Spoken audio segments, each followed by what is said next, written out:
No, już jestem nagrywany? Ja, tu się świeci białe światełko. I to będzie tak cały czas? Ej, nadal jest białe światełko.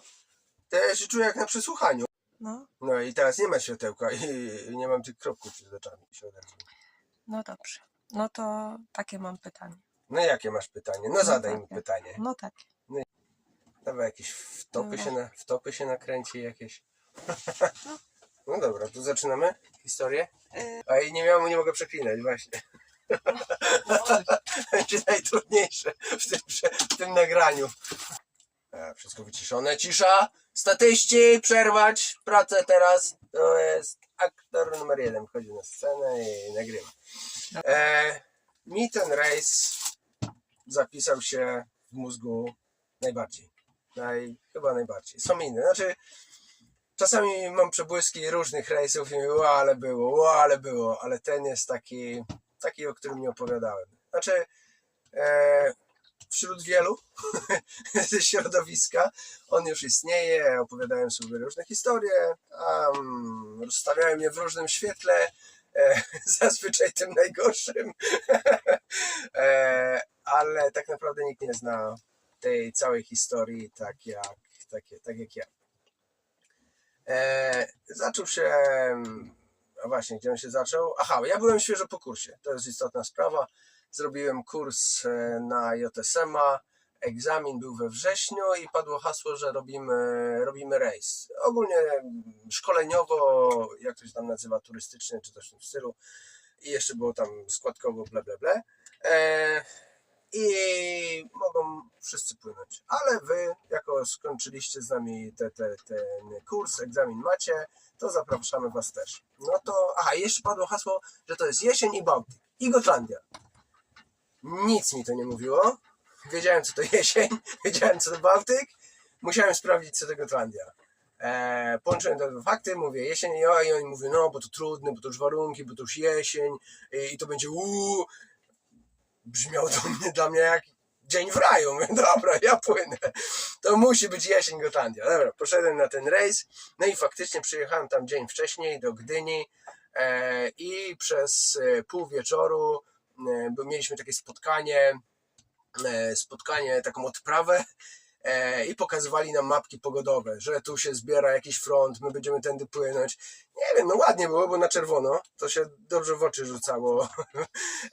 Nic nie miałem pojęcia, po prostu chciałem płynąć, dajcie nam mi płynąć i tyle. No i padło hasło jeszcze wieczorem na dzień przed wypłynięciem, że załoga robi zakupy na rejs. I nas było na tym rejsie trzech facetów, jeszcze rejs był obarczony takim ryzykiem dodatkowym, że normalnie płynie z taką dziecinadą jak my, zielonymi grzesiami, płynie jeden sternik, a firma, ta szkoła żeglarstwa od razu wsadziła 2 sterników, 2 instruktorów. Nie wiem, czy jeden się poruszył i po prostu powiedział, nie ma, że ja płynę sam z nimi, oni są straszni, pogoda straszna, na pewno nie. Tak czy inaczej szkoła żeglarska, firma, jakkolwiek to nazwać, wystawiła 2 sterników i 3 załogantów. I to miał być rejs taki wow, ale oni jeszcze nawet nie wiedzieli, jaki to będzie rejs, jak on się zapisze w ich pamięci. Ojej, ja już zaczynam płakać ze śmiechu. Tak w ogóle, żeby cię nie zmyliła moje podejście. Ja się śmieję, jestem wesoły, w ogóle to jest tragiczny rejs, nie? Mnóstwo tragedii tam się dzieje, ale chyba reaguję na wspomnienia w ten sposób. Tak więc ja już się popłakałem, ale to może minąć. No i załoga robi, jak powiedziałem, zaczął się bardzo spokojnie, załoga robi zakupy. Pojechaliśmy do marketu w trójkę i 3 asów, którzy nigdy nie robiło zakupów na rejs, wzięliśmy 2 koszyki, bardzo szybko, koszyki, wózki, takie i zaczęliśmy robić. Tak więc śledzie, chleby, jaja, wody, i dużo innych przetworów. My stamtąd wyjechaliśmy w trójkę z 2 albo 3, ale chyba 2 ogromnymi wózkami z wielkiego marketu, zapełnionymi dużo powyżej ładowności i stanęliśmy przed marketem To był szał zakupowy. My tam zostawiliśmy chyba kilka tysięcy złotych. Koło dwójki. Koło dwójki poszło na te zakupy. Wyjechaliśmy z tymi wózkami. Jesteśmy na obrzeżach gdzieś tam Trójmiasta i my chcemy do portu, bo nie poszliśmy po prostu do jakiegoś tam pierwszego sklepu. Nie, to musiały być duże, porządne zakupy. Kazali nam się tym zająć. My się zajęliśmy najlepiej jak umieliśmy. Wychodzimy, patrzymy po sobie i co teraz? No chyba to trzeba taksówkę. Przyjechała, od razu zamówiliśmy, że przyjechała taksówka z dużym bagażnikiem. Przyjechała taksówka, taksówkarz zobaczył na te dwa wózki i on był równie przerażony, jakbyśmy mu powiedzieli, że bierzemy wszystko razem z wózkami po prostu do środka. My to pakowaliśmy do tego auta, ono było całe zawalone żarciem i nawet na tylnych siedzeniach i tylko gdzieś pomiędzy tym wszystkim my. Pojechaliśmy do portu. Wmówiliśmy taksówkarzowi, mimo że tam jest jakiś zakaz wjazdu, że tam można wjechać, bo tylko bardzo chcieliśmy tego nie nosić. Nie mieliśmy nawet siatek, to wszystko było luzem i chcieliśmy, żeby przyjechał pod sam jacht. No to zgodził się, pojechał pod sam jacht, nad pir i my to zaczynaliśmy wypakowywać. Nasz sternik był odzwierciedleniem tego taksówkarza, który po nas przyjechał. Zrobił tak samo wielkie oczy, złapał się za głowę i zaczął już tłumaczyć nam, że to, co my na tym etapie zrobiliśmy, to jest bardzo złe. Po pierwsze mamy już wypływać, powinniśmy być od godziny w morzu. On myślał, że my pójdziemy na zakupy, a nie, że obrabujemy giełdę. Nie wiem, czy my na giełdę nie pojechaliśmy tam. A dobra, mniejsza z tym. Tak więc dostaliśmy opieprz, zaczęliśmy wnosić. Jak my tą taksówkę wyładowaliśmy, to wyglądaliśmy, jakbyśmy bazar na pirze otwierali z produktami spożywczymi. No nic, wrzuciliśmy to wszystko, w ogóle płynęliśmy jakąś bawarką. Nie wiem, ile to miało metrów, to nie miało znaczenia. Tam był dziób, rufa, dwa boki. Mi to wystarczało, to jakaś łódka. Ale płynęliśmy wygodną bawarką i wrzuciliśmy to i wypływamy. I z początku była nuda. Tam ja pomijam jakieś szczegóły mniej znaczące, no bo to była nuda. Wypłynęliśmy na zatokę, ruszyliśmy. Jaki był halt, zwiat, nie pamiętam. Nie miało znaczenia. Rozmawialiśmy o tym, jak się podzieliliśmy pracą, o jakichś wachtach. I ja zostałem przydzielony jako chyba oni na mnie liczyli. No, tak mi się wydaje. Tak czy inaczej zostały stworzone dwie wachty. Jeden instruktor i dwóch chłopaków. To było jedna. Miesza z imionami. Nie pamiętam ani imion instruktorów, ani musiałbym się bardzo zmusić, a załogi to już w ogóle nie pamiętam. Ale to też nie ma żadnego większego znaczenia. I jedna wachta to był instruktor z dwoma załogantami, a druga wachta to był jeden instruktor i ja. I on stwierdził, że my sobie poradzimy. On jeszcze nie wiedział, jak my sobie dobrze poradzimy. I wypływamy, minęliśmy Hel. Zdaje się, że się nie zatrzymywaliśmy. Nie, na pewno się nie zatrzymywaliśmy. Coś tam Ice zaczął pipkać, że jakieś promy, no i później zaczęła się cisza i wypływamy, prosto na Gotlandy walimy. I to było gdzieś, podejrzewam, że nad ranem, jak minęliśmy Hel, może trochę później. To też chyba nie ma większego znaczenia. Ja mało pamiętam z tego pierwszego etapu, ale drugi etap bardzo mi się zakorzenił w głowie. I ruszyliśmy prosto na Gotlandię. Zostaliśmy poinformowani, że w którymś tam momencie wejdziemy na szwedzkie wody odpowiedzialności, jakoś to się mądrze nazywa. No i zaczęła się dyskusja na temat komunikacji radiowej po angielsku. Kto jest dobry? Ja się od razu wykpiłem, że mi to proszę tego radyjka nie dawać. No i to też zostało jakieś uzgodnione. Ale pamiętam, że taki temat się pojawił. Co ciekawe, on był trochę taki jakby przewidujący. Bo później ta komunikacja wróciła. Ale to jeszcze ta sama historia, ale do niej wrócimy. Czy tam się coś działo ciekawego? Chyba się zrobiło jasno. Aha, pogoda się pogarszała. Najpierw szliśmy na dwóch żaglach, później na połówkach, później chyba na jednym, a później jeden z instruktorów stwierdził, dobra, to już jest ten moment, on pójdzie sam i wymieni foka na sztormowego. I jeszcze to zrobił. Oni wiedzieli, na jakim poziomie my jesteśmy umiejętności. I właśnie to był dobry przykład ich braku zaufania do naszych umiejętności. To było absolutnie wskazane i trafne, ale sam poszedł, nikt nie chciał, absolutnie nie chciał, żebyśmy mu pomagali, po prostu poszedł to zrobić, bo to były jedyne, bo warunki już były takie chwiejne. Aha, no właśnie, jakie warunki? Jak akcja się toczyła, to może to było coś koło 7, a jak szliśmy wcześniej, to może była 6. Tak, żeby dać jakieś wyobrażenie. Więc jak ta 7 się rozwijała, to założyliśmy żagle sztormowe i poszliśmy dalej w stronę Gotlandii. A, jeszcze ważne, na tym etapie już było widać takie lekkie znużenie tym całym bujaniem. To już nie było najciekawsze, co mogliśmy przeżywać. Ja jeszcze, ale już zacząłem się czuć tak niepewnie. No i tutaj jest ważna rzecz. Zaczynamy historię. No właśnie. No bo ja im czegoś nie powiedziałem. Ja im czegoś nie powiedziałem, a wiedziałem. Później oni mieli o to pretensje, a ja uważam, że bezpodstawne. Ja miałem w dzieciństwie, w wieku dojrzewania, rośnięcia i tak dalej, także przed 18, miałem takie dwie akcje zdrowotne, gdzie wylądowałem w szpitalu. I raz mi wcisnęli, że to salmonella, a drugi raz, że nie wiedzą. Zbadali mi serduszko i jakieś dziwne rzeczy, podpięli, pyk, pyk, wszystko puka, ale 2 razy wylądowałem w szpitalu z takimi dziwnymi objawami. No i to było dzieciństwo, więc to zignorowałem zupełnie. I później chyba jeszcze raz kiedyś już w życiu dorosłym znowu mi coś takiego się zdarzyło. I znowu trafiłem do szpitala karetką na sygnale. I oni znowu zrobili takie rączki, nie wiadomo co to się popsuło. Ale w tym szpitalu za ostatnim razem zrobili mi później szereg badań i wywnioskowali, że mi lubi spaść potas.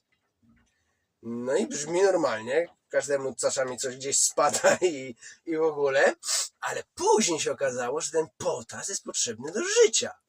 Że jak spada potas, to człowiek robi i jak potasu rośnie za dużo, to też człowiek robi No i jak już można się domyślić w tej opowieści, akurat w drodze na Gotlandię zrobiło mi się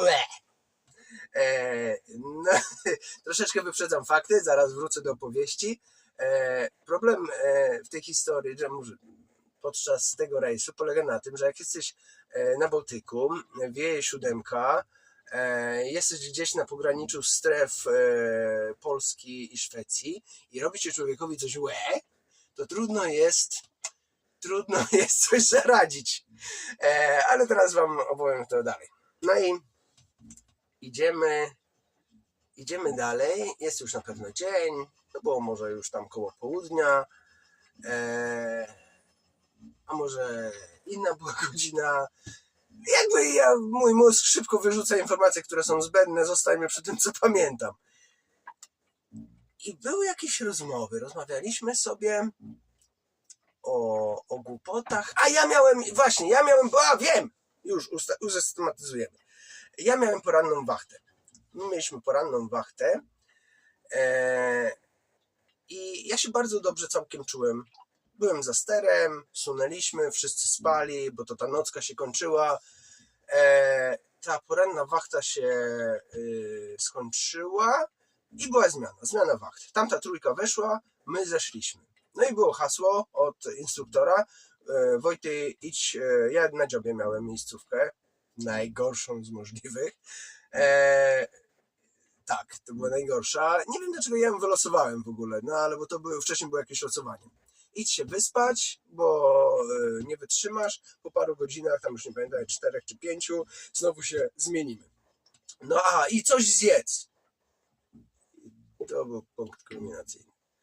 Poszedłem na ten dziób, spania, nic, no z boku na bok, we wszystkie strony, wygodna koja, ale to nie miało znaczenia. i coś zjadłem. Nie pamiętam, chyba sucharki ryżowe, coś takiego. Źle się czułem na tym dziobie strasznie. Tam na zewnątrz wiadomo, nie chorowałem, miałem zajęcie i tak. Poszedłem na ten dziób, po prostu wymiotało mnie tam na wszystkie strony i ja sobie coś zjadłem. Kazali, spać nie mogłem, więc sobie coś zjadłem. No i sobie coś zjadłem.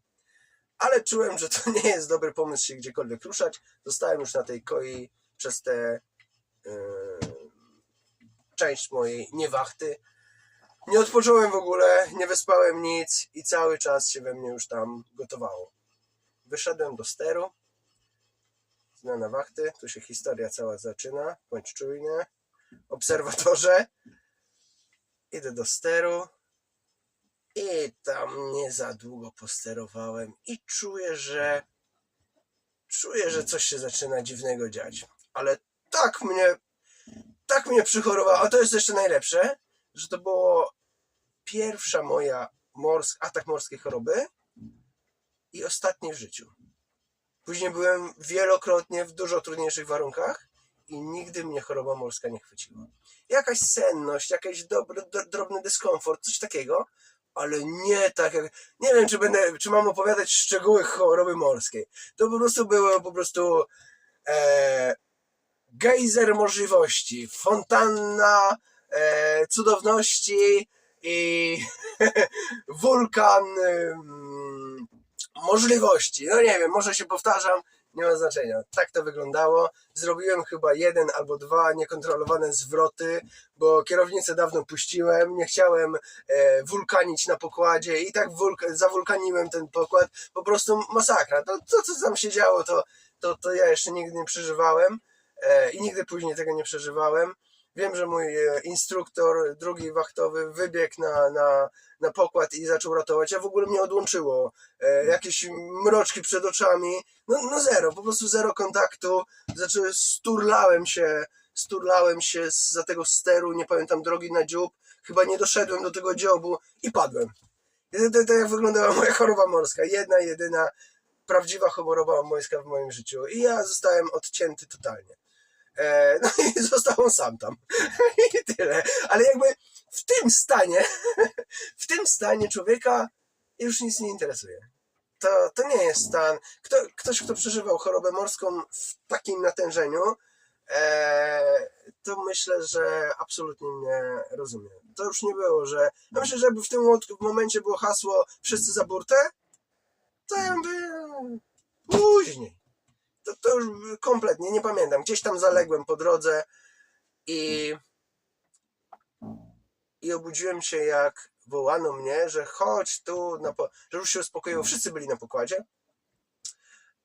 Nie wszyscy. 2 instruktorów. O, przepraszam, tak, bo już biorąc o fakty, tak. 2 instruktorów. Chodź, Wojtek, chodź do nas. No, ja już jakoś tak doszedłem do siebie, wyłażę na do kokpitu, no i siadam, ale taki nieświeży, taki trochę przymroczony, no i sobie rozmawiamy. Już zaczynamy, ja już powiedziałem, zdradziłem kilka elementów gry, zaczyna się powoli to wszystko rozgrywać.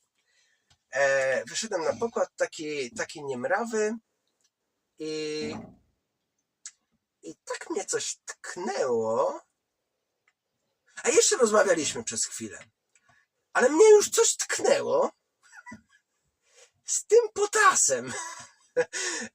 Bo ja w ogóle woziłem ze sobą taki lek, nazywał się aspargin. To był potas z magnezem. I tam były 4 listki tabletek. No i to było tak, że jak czasami miałem takie objawy, że zaczynałem, coś mnie tkliło, to ja sobie ten asparginek łykałem. No i to zawsze tam trochę pomagało, chociaż ja tak naprawdę nie wiedziałem, czy ja potrzebuję go łykać, czy nie. Ale jak tak sobie przypominałem o tych akcjach właśnie potasowych, no to ja sobie na sumienie miałem ten. No i wziąłem na ten rejs oczywiście chyba nawet ze 2 takie opakowania tego asparginku. Dużo tego miałem. Ja tak trochę czułem, że on się może przydać. No i chcieli ze mną rozmawiać. No to rozmawialiśmy. Coś tam im bełkotałem. I opowiadałem jakąś bardzo ciekawą historię. Bardzo ciekawą i w którymś momencie poczułem, że zaczynam do nich mówić, ale jednocześnie wiem, że seplenię. Mówię, wszystko tylko coś... I oświecenie przyszło. Znaczy pomyślałem, nie mogę powiedzieć, co dokładnie pomyślałem, ale w tłumaczeniu wolnym to ojoj, ojoj, ojoj. No i tak sobie wtedy szybko zacząłem działać i mówię, bo wiecie co, bo ja mam jeszcze coś takiego, że mi czasami potas spada i wtedy są takie sytuacje i chłopakom wytłumaczyłem w ciągu 2 minut, już trochę sepleniąc, jak wyglądają akcje ze spadkiem potasu. No, że to jest takie coś, że odpływa potas ze wszystkich mięśni po kolei, na koniec utrzymuje się tylko w sercu, podtrzymuje działanie serca, ja tracę kontrolę nad wszystkim, nad nogami, rękoma, dosłownie nad wszystkim, no ale że mają się nie martwić, bo mam jakby tabletki na to, no i to się właśnie dzieje.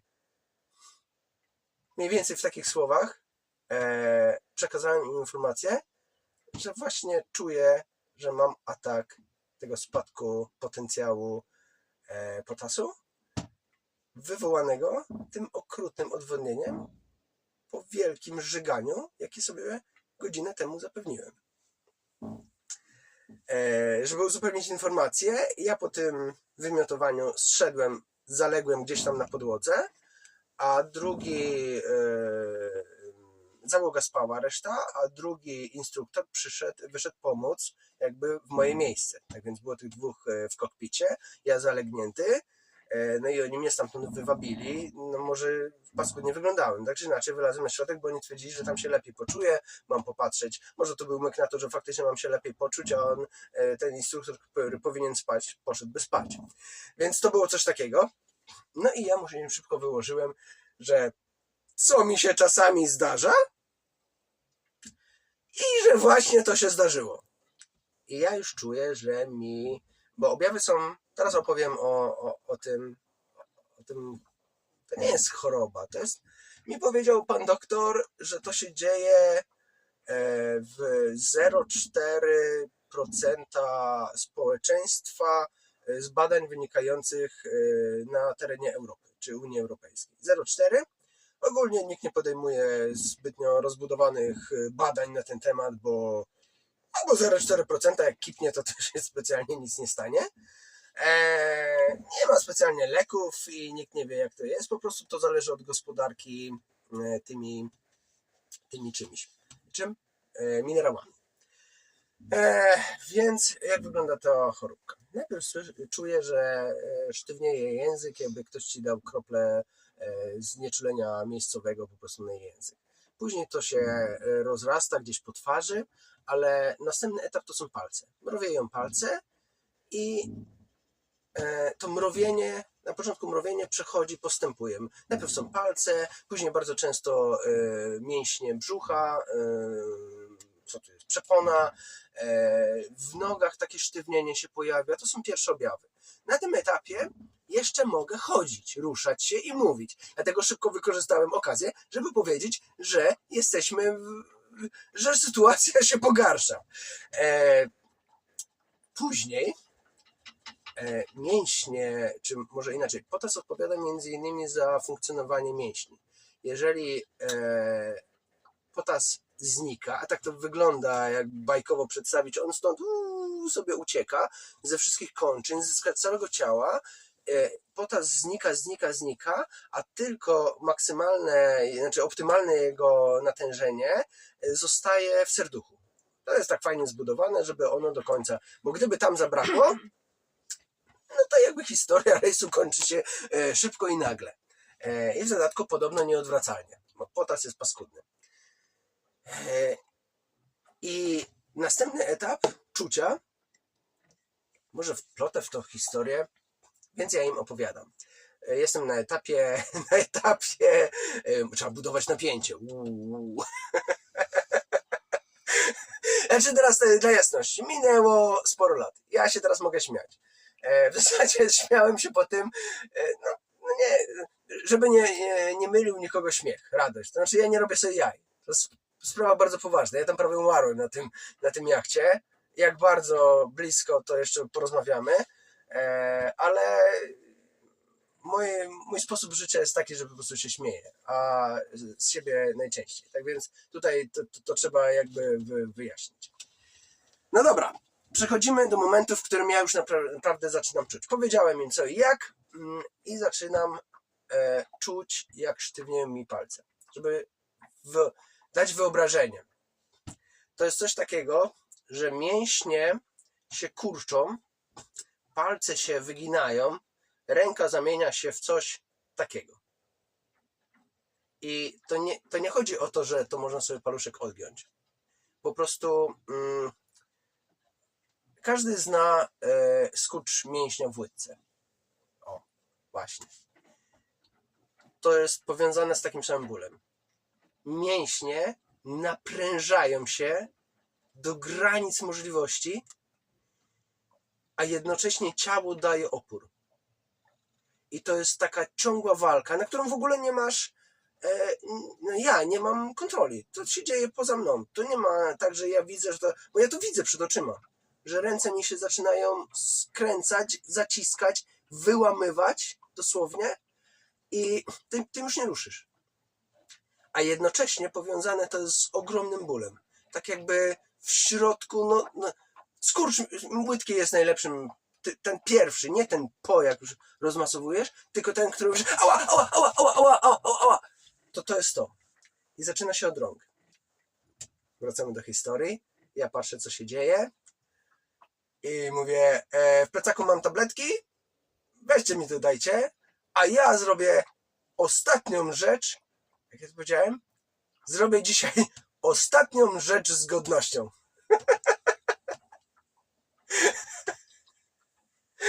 I po tych słowach, mając już obrazowo mniej więcej coś takiego, rzuciłem się do zejściówki, nawet nie próbowałem schodzić, bo to już nie ma sensu. Ja już wiedziałem, że nie mogę ufać swoim nogom, bo nie wiedziałem, co się dzieje w butach, już zaczynało mnie, już w brzuchu czułem napięcie, takie mięśnie, takie pierwsze tężenie i ja tak, rzucam się do tej zejściówki. Po co? Po to, żeby bezpiecznie spaść, bo lepiej jest bezpiecznie, świadomie spaść, jak spaść schodząc. Poszedłem do łazienki i się wysikałem. To było ostatnie, co chciałem zrobić z godnością tego dnia. Oczywiście tak, to jeszcze tej godności miałem nie odzyskać przez wiele godzin, chyba do następnego dnia. O godność walczyłem wielokrotnie, jeszcze w helikopterze i walczyłem o godność w szpitalu i jeszcze na ulicach Gdyni też walczyłem o godność. Ale spokojnie, powolutku budujemy napięcie, już coś zaczyna się dziać. Więc poszedłem do tej toalety, alarm na pokładzie. Ten sternik wali w kokpit. Załoga wychodzi, co? Jeszcze godzina! Wstawać! W ogóle rumor totalny. Ja już jestem w łazience i próbuję w spokoju oddać mocz. To było naprawdę ważne. To było ważne. To nie chodziło o to, że bardzo mi się chciało. Ale ja czułem, że gdyby nie teraz, to później te kwestie będą poza moją kontrolą. Ja musiałem. Ja wiedziałem, co będzie zaraz. Ja jeszcze nie wiedziałem, czy będę walczył o życie, ale wiedziałem, że godność już będzie poza moimi granicami kontroli. Momencik. Tu jest ten. Więcej wody. Ojejku. Dobra. Zostawiamy temat ostatniej godnej decyzji w moim życiu. Nie pozwolili mi się zamknąć w tej łazience. Padło hasło, nie wiem, na potrzeby programu: Tomek, pilnuj go! Tomek, bucht! No, pierwszy raz chyba w życiu poza publicznymi pisuarami próbowałem się wysikać z gościem, który stoi za mną jak cień, na zasadzie nie martw się, złapię cię. Coś w tym stylu. Pamiętam, że zrobiłem co miałem, natomiast już czułem, że moja pozycja nie jest absolutnie godna człowieka, który próbuje się wypróżnić. I wychodząc z tej łazienki, zaległem już na podłodze, ale to już dlatego, że już nogi odmówiły mi posłuszeństwa. Po prostu się przewróciłem na tą podłogę. Dalej na potrzeby programu zostawmy już tego Tomka Tomkiem.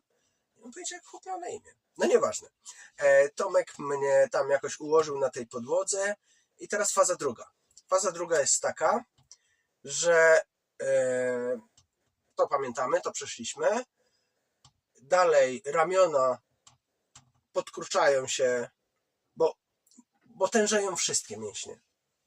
Po prostu wszystkie. Jeżeli mówimy o ramionach, o nogach, człowiek powolutku przybiera taką pozycję embrionalną. Wszystko zjeżdża, jakbym się próbował w kulkę śnieżną zamienić. Nogi w kolanach się zginają, stopy, ból stóp i palców jest no po prostu... Ja nie wiem, czy to nie jest najgorszy z tego wszystkiego. Znaczy jest jeden gorszy moment, ale poczekaj. Ból nóg, stóp, łydki, uda, kolana, bolą, jak to się nazywa w kolanie, co jest? Takie, co się kręci. No, to boli wszystko, po prostu boli. No i przeraźliwy ból, to ciężko jest wytłumaczyć. Ból jest do tego stopnia paskudny i jego natężenie jest tak silne, to jest aż ciężko uwierzyć, że po pół godzinie nie czuję się już bólu. Czuję się tą całą ociężałość, niemoc ruchu. Kiedy jestem w tym stanie, na szczęście bardzo rzadko, ale kiedy byłem w tym stanie, może z perspektywy czasu, nie w trakcie, nie wtedy na jachcie, ale kiedyś sobie tak pomyślałem, że rozumiem albo wyobrażam sobie, bo mogę teraz tak powiedzieć, że wyobrażam sobie, jak czują się ludzie na stałe sparaliżowani. Czasami widzi się ludzi na wózkach, nie tylko bez jakichś kończyn, tylko faktycznie w jakichś tam dziwnych pozycjach skrętnych, gdzie mięśnie odmawiają posłuszeństwa, są niepołączone z mózgiem i no to tak właśnie wtedy to ja byłem na chwilę, mogłem się wczuć w tych ludzi, okaleczonych przez los. No i leżę na tej podłodze i ten Tomek coś tam mówi, że będzie dobrze, że coś tam, żebym się nie martwił. Wrzawa, słyszę wrzawę okrutną. Mieliśmy radiotelefon. Radiotelefon poszedł w ruch. No w ogóle nie wiem, czy byśmy na radio, mayday, mayday, mayday. Słyszałem pam, czy mayday, mayday, mayday.